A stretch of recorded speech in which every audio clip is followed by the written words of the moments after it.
Usai Hari Raya Idul Adha dan berlangsungnya perhelatan Asian Games di Palembang, nampaknya mulai menunjukkan tren positif bagi kota Palembang, terutama di bidang perekonomian.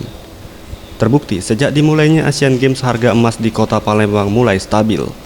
Seperti yang diutarakan oleh Andreas, salah seorang pedagang emas di Pasar Cinde, Palembang.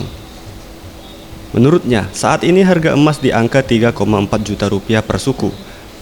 Sementara untuk logam mulia juga masih stabil di angka Rp600.000 per gram.